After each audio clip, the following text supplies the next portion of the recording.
के विशेषज्ञ समाज सुधारक के रूप में जाने जाते हैं।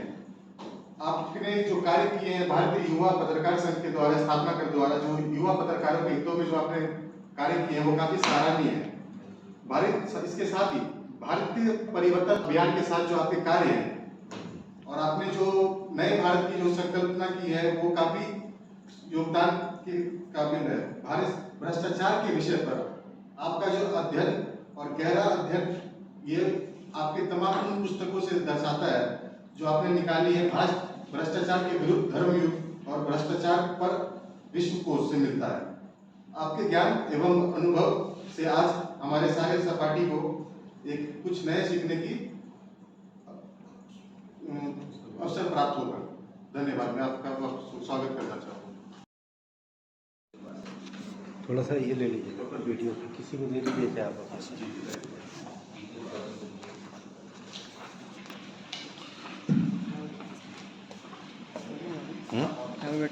हाँ चलेगा ना भाई। हाँ थोड़ा पीछे चलेगा।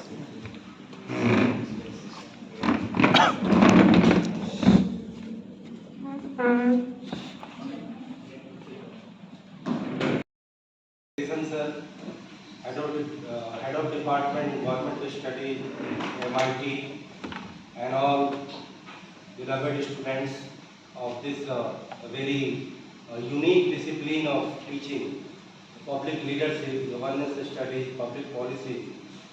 I am very delighted to know that youths are being attracted towards this subject, which can't be right now termed as a very lucrative one, profitable one. The person who just want to spend their whole life in favor of public cause, they generally opt such kind of discipline and such kind of courses. When I first time met Mr. Rahul Kharad in Delhi, he was organizing a youth parliament function there in Sangrila Hotel. So I was very fascinated with his topic and etc. etc. So actually he was not, he had not joined at that meeting, so I was told just speak something on this topic. So I was just speaking. I spoke around 10 to 15 minutes, still video is having with me. Then Mr. Rahul Kharad just came and he also listened my 3-4 minute speech. So when program get completed, I met him and I told that such and such thing I have done.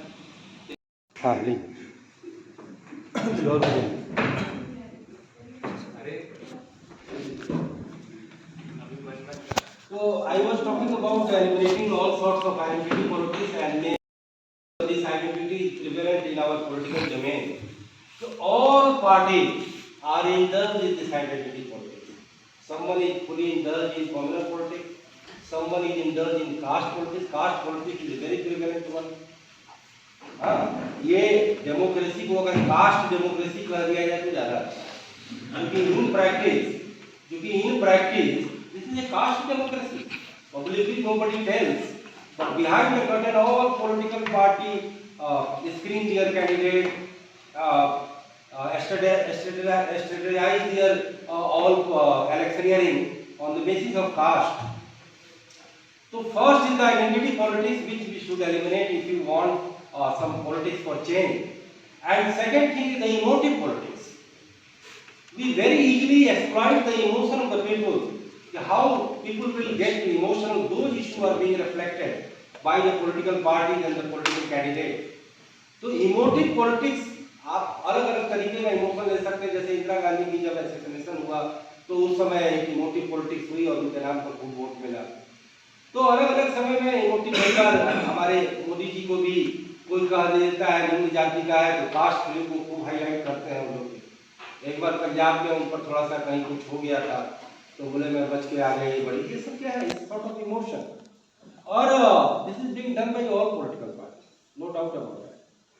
तो भारत में चूंकि aristocracy रही है तो aristocratic sort of tendency and mentality is still prevailing in new form. तो emotive politics के बाद जो तीसरा आता है मनी फैक्टर। अब money factor is still dominating. आपका भले वो रेगुलेशन बन गया है, लेजिस्लेशन बन गया है, लेकिन तमाम तरीके से मनी को खूब उड़ेला जाता है। भैया 95 लाख तो लीगल आपकी लिमिट है एक एमपी के चुनाव में खर्च करने की। आई कांट स्पेंड 95 लाख रुपये even not half, even half of half that. लेकिन ये लीगल लिमिट है. It means कि if a MP get elected, that is not surety. Out of 10 or 12 contestant candidate, only one has to win. And if somebody has spent that amount in last 2, 3, 4 election, and after that if he is able to win, then definitely he will go for collecting those money. It's a very simple thing. No any sort of confusion. फिर है muscle. अब लोग बोलते हैं कि आज के muscle क्यों है, तो इसका सिंपल रीजन ये है कि ड्यूरिंग मिडिल एज राजा जो है वो अपना साम्राज्य का विस्तार करते थे. हाथी, घोड़े, आर्म्स, एमुनिशन, जितना ज्यादा उनका जखीरा हो उतना बड़ा उनका एम्पायर होता था, राजपाट होता था. तो that has been stop because of democracy. क्योंकि डेमोक्रेसी में क्या होता है कि इलेक्शनियरिंग के जरिए पूरा रिजीम और निजाम बदलता है, लेकिन वह जो मसल फैक्टर है that is still prevailing in this form or that form, in one form or another form. तो इसीलिए muscle man are always being supported by political parties and political persons, though publicly they don't tell it. They always try to malign the other political party or rival political party. लेकिन there is one agency, ADR, Association for Democratic Reforms. He always keep bringing all these figures and all in all state government. आप देख सकते हैं. Money muscle के बाद जो पांचवा जो है ना, जो बड़ा आजकल प्रिवेलेंट है पॉलिटिक्स में, that is called populism politics. Populism politics में कि खजाना खाली करो और लोगों को ललचाओ, उनको तरह तरह से जो है वो करो, इकोनॉमी का बुरा हाल करो. और सब पॉलिटिकल पार्टी में prime minister had given a call to just eliminate this freebies and politics. That was a very good move. And election commission was also told कि they must monitor the manifesto of all political parties, कि how much they have made promises and all, which is acceptable or which is implementable or not. But Prime Minister himself declared free NR for next 5 years. So what is that? It is also one of the big freebies. We are developing. We have to touch the Diamond Jubilee period and develop the nation tag, but we still feel that we have so many poor and hunger and we have to provide this 5 kilo अनार. तो ये लोगों को बड़ा गुदगुदाता है, अच्छा लगता है, और ये बड़ा ही श्योर शॉट जो है लोगों को रिजल्ट देता है. तो और उसके बाद में डायनेस्टी पॉलिटिक्स भी डेमोक्रेसी के लिए बिल्कुल अच्छी चीज नहीं है. डेमोक्रेसी का मतलब है अपॉर्चुनिटी फॉर ऑल. तो डायनेस्टी पॉलिटिक्स उस चीज को वो कहीं न कहीं डेमोक्रेसी को ही रिपीट कर रहा होता है. और हमारी डेमोक्रेसी में, साउथ एशियन डेमोक्रेसी में ये खूब प्रिवेलेंट है. एक जो पॉलिटिकल एलीट है, पॉलिटिकल साइंस में पढ़ा जाता है, वो इसी चीज को बताता है. और ये पाकिस्तान में है, बांग्लादेश में है, लंका में है, इंडिया में है, इन अदर नेशन टू. तो ये जितने सॉर्ट्स ऑफ जो पॉलिटिक्स फॉर चेंज सर कह रहे थे, मुझे लगा कि ये चीज मेंशन करना जरूरी है. और इसके लिए लेजिस्लेशन चाहिए, पब्लिक ओपिनियन चाहिए, कंसेंसस चाहिए, समाज का रिफ्लेक्शन चाहिए. लेकिन वो दिन है कि जब during freedom movement we have a galaxy of people from the society who were in the politics, but they were the cream of the nation. They were great barrister, lawyers, journalist, editor, social servant, doctors, and they were real public leader. And they came in the public domain and just led us and brought us freedom. लेकिन after independence total culture of the politics got change. And after Nehru काल जितने hooligan, lumpen element थे वो politics को उन्होंने grab कर लिया. I got delighted when I came to know that this course is being done here through Rahul Karad. I was so happy because I have already mentioned in my book no need of movement, agitation, dharna and प्रदर्शन. कि आपको नेता बनना है, कन्हैया कुमार की तरह पठान बोलो, भारत माता की पराजय, और अरविंद केजरीवाल की तरह की पार्लियामेंट के सामने गया, कम्बल ओढ़ के रात को जाड़े में सो गया. ये सब नाटक नौटंकी करके अगर कोई लीडर बने तो ये तो ब्लडी है. और या तो मीडिया में अनाप शनाप कुट पटांग कुछ से कुछ अट पट बक के तुम किसी तरीके से चर्चा में आ जाओ और you become a leader. Politician public leader को एक विजनरी होना चाहिए. ही मस्ट हैव मतलब कि he must be most knowledgeable person of his constituency. लेकिन ऐसा भी नॉलेजेबल नहीं कि उसमें अहंकार आ जाए. वो अपने को बोले कि मैं बड़ा डिग्री होल्डर हूं, तो पब्लिक लीडर नहीं बन पाएगा। उसको बिल्कुल पब्लिक के ही ओरिएंटेशन में रहना है। पब्लिक को मैं बेस्ट डिफिनेशन पब्लिक लीडर का मानता हूं कि जो कि टॉर्च बियरर, जो कि अपने पीछे अपने सारे फॉलोअर को एक अच्छे रास्ते पर कहे कि आप चलो, वो पब्लिक लीडर कहेंगे। आज का पब्लिक लीडर क्या है कि सीधे वो पीपुल के सामने जाके हाथ जोड़ता है, आपको फायदा दीजिए, हमें भी फायदा दीजिए, आप 50 पैसा आप रखिए, 50 पैसा हमें दीजिए, वोट हमें दीजिए। और पब्लिक की भी ये टेंडेंसी है, लेकिन but it is the duty of leader, it is the work of leader to ameliorate all sorts of thing among the public also. This is not the work of public, otherwise public would have been called leader. If you are a leader, then it is your role and responsibility to do such kind of thing. The ethical and moral leadership, public leadership includes so many qualities कि आपको अपने person के लिए नहीं, public cause के लिए लगना होगा, आपको मोस्ट ऑनेस्ट होना होगा, मोस्ट नॉलेजेबल होना होगा, you must have visionary also, आपके पास पूरा डाटाबेस होना चाहिए। But nowadays we were just talking about कि पब्लिक क्या कैंडिडेट क्या करते हैं, अपने कॉन्स्टिट्यूएंसी के सारे कास्ट का वो आंकड़ा निकालते हैं, ये हमारे कास्ट की है, इतने तरह कास्ट का वोट। और जो पॉलिटिकल पार्टी है उसका वो इतनी विजनलेस है, मैं तो कहता हूं कि इनर रिफॉर्म, पॉलिटिकल पार्टी में इनर रिफॉर्म का भी कॉल मैंने इस्तेमाल किया कि आपको उन सब चीजों के लिए काम करना होगा, नहीं तो फिर वही ब्यूरोक्रेसी जो है प्रिवेल करने लगती है। और ब्यूरोक्रेसी के जब हाथ में चला जाता है तो फिर डेमोक्रेसी का मतलब क्या है? क्योंकि डेमोक्रेसी की अकाउंटेबिलिटी है, पब्लिक उनसे पूछेगी सवाल। और ब्यूरोक्रेसी की भी मैं चर्चा करूंगा कि they are called public servant but they are never servant.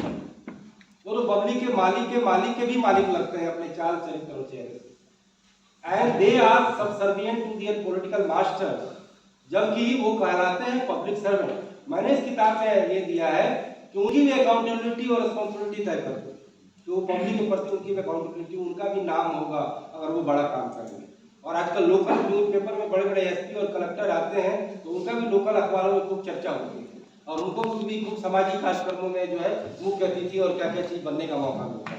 मैं ऐसा अच्छा चीज मानता हूँ, क्योंकि कम से कम उस पर दबाव तो होगा कि यार do something for the public. नहीं तो वो केवल पॉलिटिकल आका को खुश किया। और politician never wants bureaucrat to be subservient to the people. When they are in the position, then they tell this thing. Otherwise, when they come in the power, they always say, "I am only accountable. You have to just obey my order." That's it. And this is the present model of government. ठीक है, बहुत so many things are there and so many quality are required. That's true. Our present Prime Minister is a very hard-working Prime Minister. He is a very visionary person. 24 hours into 7 he works, but he always keeps himself on. वो decentralisation जो है ना हर चीज का होना चाहिए, हर आदमी को स्टेक होल्डर बनाना चाहिए, सबको क्रेडिट देना चाहिए, सबका रोल है। आप अपनी टीम बनाएंगे जो हमको केवल ऊपर रखे, इसका कोई मतलब नहीं है। जो सबके रोल है, आप जो सेलिब्रिटी हो जाएंगे बस उनको इज्जत दें, और बाकी जो सेलिब्रिटी नहीं है और देश के लिए क्या क्या कर रहे हैं वो आपको नजर नहीं आता, दिस इज नॉट गुड। तो ये सब चीज है। और फिर जो है मैंने मेरा जो बुक का जो 7वां चैप्टर है, that is international rating agency of corruption, उसमें जैसे ट्रांसपेरेंसी इंटरनेशनल है या अलग अलग यूएन कन्वेंशन ऑन करप्शन हुआ जिसके हम सिग्नेटरी है, उसी के तहत तो ये जो भाग के गया मेहुल चौकसी, तो उसके साथ हमारा साइन था एग्रीमेंट। तो उनको ये था कि उनको वो करे, रिपेट्रिएट करे, भेजे वापस यहाँ पर। तो वो एक इंटरनेशनल कन्वेंशन ऑन करप्शन के तहत भी जितने हर साल ट्रांसपेरेंसी इंटरनेशनल के रैंकिंग निकलते हैं, इस बार जो आपको रैंकिंग आपने देखा है कि नहीं, 82, 83 से हम लोग 87 पे चले गए, यानी कि और हम लोग डाउन हो गए। जबकि political vendettism is at top level. आप रोज खबरों में ईडी आता है और 200 करोड़ का कहीं कैश मिलता है, कहीं कुछ मिलता है, लेकिन why our ranking has got deteriorated? The question, क्योंकि हमारा एक होलिस्टिक प्लान नहीं है। और मैंने रिफॉर्म और प्रिवेंशन और इक्विटी का लंबा डिबेटेबल मैंने चैप्टर रखा है 6ठे में, और जिसमें मैंने ये बताया है कि हमें क्या क्या करना चाहिए, क्या चीज हुआ है अच्छा, और क्या क्या चीजों को करेक्शन करने की जरूरत है। उसमें एन विठल का भी सुझाव है। तो इंटरनेशनल रेटिंग के बाद जो है 8वां है all mass movement and corruption as an issue in different general election, एक चैप्टर है। तो हमारे यहाँ 4 मास मूवमेंट हुए हैं टोटल। पहला है नव निर्माण आंदोलन गुजरात का, 1974 में उसको बच्चों ने लड़ा क्योंकि वो हॉस्टल की खाने और सबका चार्ज काफी था। ठीक है, it's but major issue, but it got reflected into anti corruption movement और ए पॉलिटिकल मूवमेंट। उसके बाद 74 का जेपी मूवमेंट जो कि पहला फंडामेंटल मूवमेंट था, उसमें बेरोजगारी, महंगाई, भ्रष्टाचार तीनों को मुद्दा बनाया गया। लेकिन एंड रिजल्ट क्या निकला? इसीलिए I don't believe in any movement और एनी एजिटेशन। मैं इसको मॉडर्न सोसाइटी की जरूरत मानता ही नहीं हूँ। ये कंप्लेंट और रिड्रेसल मैकेनिज्म का फेलियर है और अल्टरनेटिव पॉलिटिक्स में करियर बनाने का विजन नहीं है, जिसकी वजह से ये चीजें प्रिवेल कर रही हैं। और आप लोग पढ़ करके या कुछ जेएनयू के लोग जाते हैं, प्रोटेस्ट करते हैं हाई स्टैंडर्ड, लेकिन ultimately they came and they trapped into the formula politics only. Even people like Jogendra Yadav, he is called a very esteemed intellectual. When he fought election in Gurugram, he just went to his own caste voters और उन्होंने सारा equation बनाया जाति का और धर्म का फलन। ये बताइए कितना दुख की बात है कि हम एक नए विजन की पॉलिटिक्स लेकर के क्यों नहीं आ सकते। When I fought election as an independent, since sir told me that you mention about your election time also, because I thought कि we intellectual or we writer, author or journalist, whatever or whichever we say and tell, we should come on the ground also, और हमें ये चीज बताना चाहिए। तो that is very difficult. All people are habituated to cast their vote on the basis of party, जाति, पैसा and power.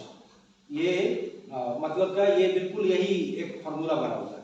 And they only believe in political party, चाहे भले वो पॉलिटिकल पार्टी का कोई बड़ा आइडियल स्वरूप नहीं हो, लेकिन एक बार वो एक तरह से पॉलिटिकल मार्केट की वो दुकानें हैं, उसके आप अगर वो नहीं टैग नहीं है तो फिर आपको ज्यादा उसमें वो नहीं मिलता। लेकिन anyway, I brought my manifesto for my whole constituency. I made padyatra of 800 villages.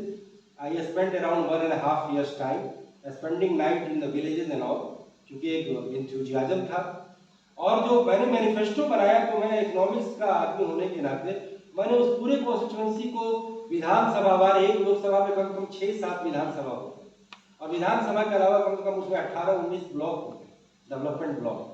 तो उनके ब्लॉक वाइज कॉन्स्टिट्यूएंसी वाइज अलग अलग जहाँ का जो एडवांटेज है, कहीं पर पुल नहीं, कहीं पर मंडी नहीं, कहीं पर सड़क नहीं, कहीं पर वो नहीं। अदर देन दिस, मैंने ये कहा कि Bihar is famous for the migrant labourers. तो मैंने पहली बार सलाह दिया कि हमारे कॉन्स्टिट्यूएंसी के जो भी लेबर बाहर जाएंगे उनका एक पूरा रजिस्टर बनेगा कि कौन लोग गए और कहाँ से। और जितने पॉलिटिकल रिफॉर्म की है कि पैसे से, जाति से अगर वोट दोगे तो आपको ये कैंडिडेट मिलेगा और फिर आप उनके गुलाम बनते रहोगे 5 साल, फिर केवल एक दिन के लिए आकर के हाथ जोड़ेगा। Otherwise you will be not treated in a very subservient manner. ये उसमें कई स्लोगन बना करके अपने मैनिफेस्टो में मैंने डाला था। और once I had met with Prashant Kishore 3 years back.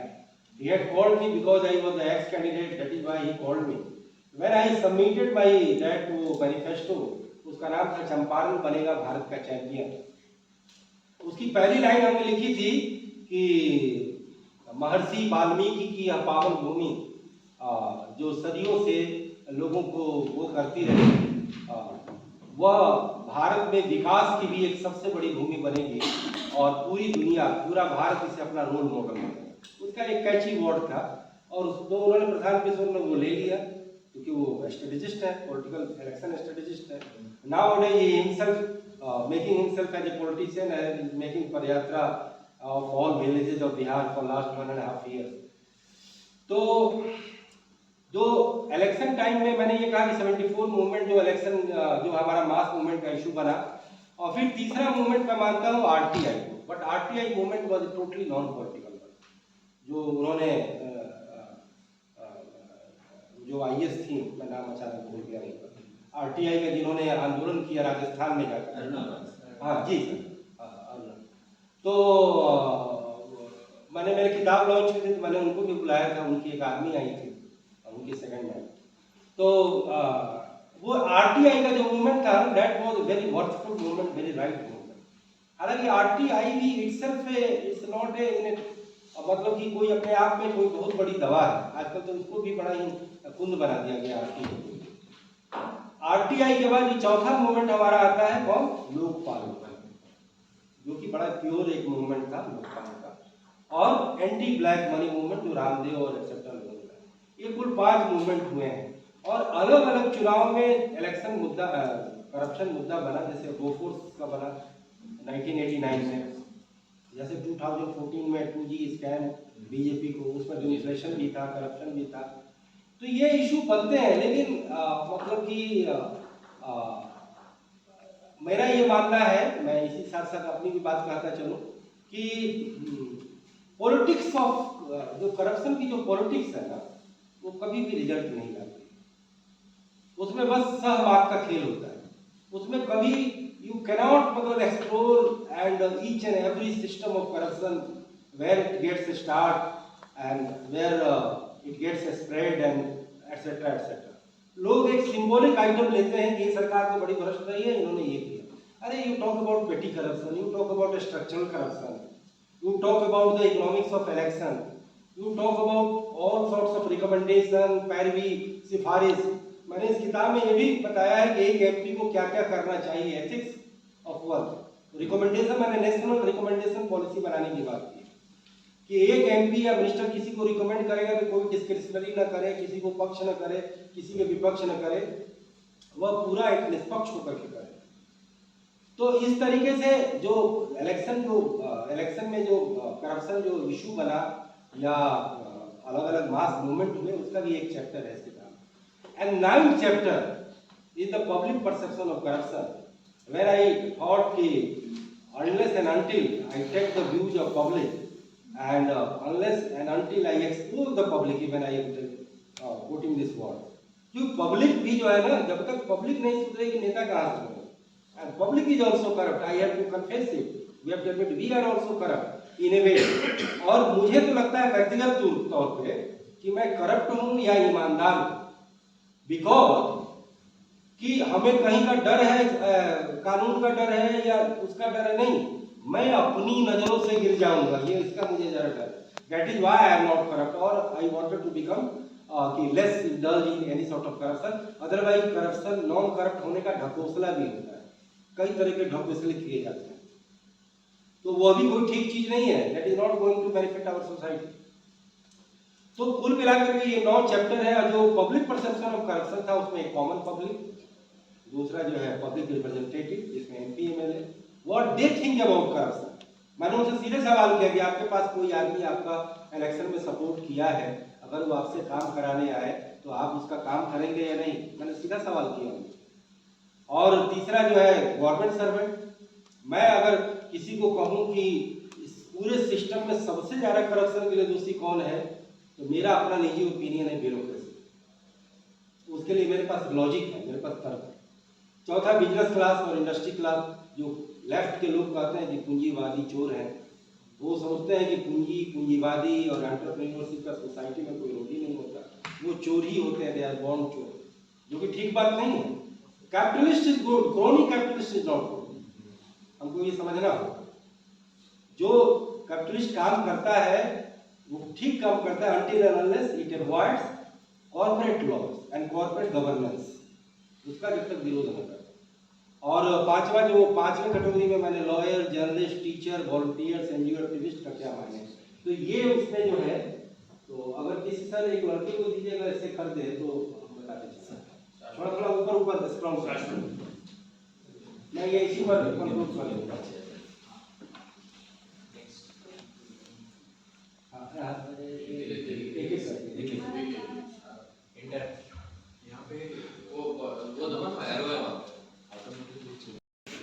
लेकिन एक जर्नलिस्ट तुरंत कह देगा फलाना मेरा वाला साथी जो है, और पॉलिटिशियन के साथ भी है।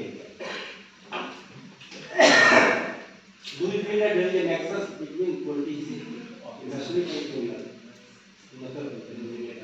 In your opinion, from which point eradication of corruption must be started?